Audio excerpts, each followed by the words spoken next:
evening greetings, one and all. Denise Osorio here, homegrown and glad to bring you PTV News Now. Tops on our stories for this evening. The Holy Week from Palm Sunday to Maundy Thursday is the height of movement or interim migration in and out of the mega city. Millions hit the road, sail away, or take to the skies to escape the fast, frenetic, and furious pace of the rat race of the megacity to relax and take stock on the deeper, more philosophical and spiritual issues of one's being. And when people travel en masse, criminal minds and bad actors follow in their trail or await for them where they converge to depart in airports, bus terminals, or on the flip side, where they are weakest, in their homes where everyone is gone and nobody on guard during the Lenten break. Knowing the gravity and extent of a traveler's dilemma on the road and away from their home, PNP Chief Romel Marbil gathered his men in a command conference to plot their moves to thwart theft in airports, piers, bus terminals, and protect the homes of travelers from cat burglars and home invaders while away. To this end, he instructed a more enhanced and proactive coordination with barangay officers, neighborhood watch security or tanod people, and private security personnel to deter designs of thieves and home invaders. He also reminded them to observe transparency at all times by wearing body cameras and urged them to shy away from politicians and or partisan political talk and activity. Stories of gallantry, compassion, and endurance in the wars in Afghanistan and Iraq are forever enshrined in solid media in the National Museum of the Marine Corps in Virginia. VOA's Noshab is more as narrated by Bisham Handard and Roshan Norzai. It was not uncommon for U.S. Marines to meet with Afghan community leaders during the two-decade war in Afghanistan that ended in August of 2021. Two new gallery spaces at the National Museum of the Marine Corps in Virginia highlight American military personnel who served both in Afghanistan and Iraq. Kyle Gentry is the museum's director. We strive here to not just have things in a building, but we have artifacts that tell a story. So everything in here tells part of that story. So it's not meant to be kind of a rote history of 20 years, but tell inspiring stories of the different men and women that served there. This gallery spends 20 years of U.S. Marine involvement in Afghanistan, from the first ground combat in November 2001 to this photo of Abbey Gate at Kabul Airport in August 2021, marking the end of America's presence in Afghanistan. Chief Curator Owen Connor says one of the biggest challenges was connecting with Marines who still had fresh memories and artifacts to exhibit in the museum. It was a challenge. It was very difficult at first.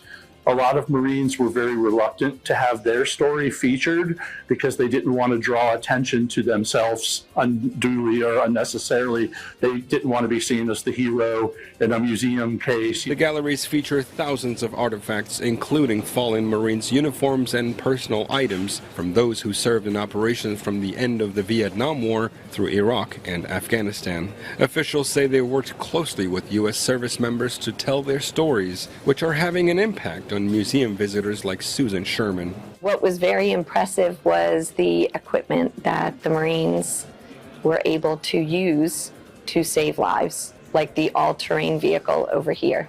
Officials say it is important not only to share the stories of those who served in Afghanistan, but also to educate people about their service. It's also very important because in the United States, our military is all volunteer, and so the percentage of those who serve in the military is very small. So part of what we try to do is tell the Marine Corps story, but bridge that civil-military gap in society. Gentry says the exhibition aims to inspire the next generation of men and women to join the Marine Corps. For Noshaba Ashna in Triangle, Virginia, Bejan Hamdard, VOA News. Right now, let's lend our ears and eyes to my colleague in PTV's Baguio City studios for what's hot and happening in the Cordilleras. Audrey? Naimbag Arabi, naka-blue alert itati Cordillera Regional Disaster Risk Reduction Management Council kan the Office of Civil Defense, itiya sidig ti obserbasyon de Semana Santa itaatawan. Naingat ti koordinasyon da kadagiti na duma-duma nga ahensya kas panagsagana iti Holy Week kan summer vacation. Agsagsagan ng Mutanti Department of Public Works and Highways para iti Semana Santa. Dumanon iti 32 ang Motorist Assistance Desk, ti ibangon ti ahensya iti na duma-duma kalsada iti rehiyon. Manamnama ti panagadudag iti lugan na sumangat iti syudad isungayal ang lukoy dati panagaramat kadag iti alternatibo a ruta. Nakalukat met iti Cannon Road kadag iti light vehicles. So tapos na yung coordination natin with the Philippine National Police, yung iba pa nating uniform services tulad ng BFP, ng Armed Forces of the Philippines na parte ng ating mga force multiplier sa pagsisiguro na properly monitored at ready ang ating mga kasundaluhan, pulisan at mga bombero sa pagresponde sa mga posibleng insidente sa daan. Dapat hindi puyat, hindi nagmamadali, tapos habaan ng pasensya kapag kami mga Anyway, Holy Week naman, kaya panahon ng pagninilay. Iti sa Balipay Adamag, tinumag ti Philippine Drug Enforcement Agency Cordillera Administrative Region ti top listed drug personality iti Lamut Ifugao, baban iti bilag ti search ungaran.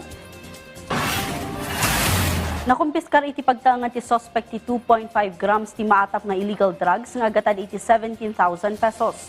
Nagduduma a drug paraphernalia, may sa kalibre 45 a pistol kan bala. Kabayatan na iti matsyudad ti Bagong na arestar ti upat nga individual, baban iti buy-bust operation. Nakumpiskar kadakwada ti nasrok 10 grams ti maatap nga illegal drugs nga agatad iti 68,000 pesos. Sumangsangod iti suspect iti kaso a panaglabsing iti Comprehensive Dangerous Drugs Act of 2002. Dagita dagiti damdamag manipud iti PTV Cordillera, siya ni Audrey Villena na Imbag Arabi. Many thanks, Audrey. And with that, we call close to our show tonight. Join us anew tomorrow afternoon and evening for more stories breaking at the hour. And always keep in mind to stay connected by catching the news right here. This is Denise Osorio, and thank you for watching PTV News Now.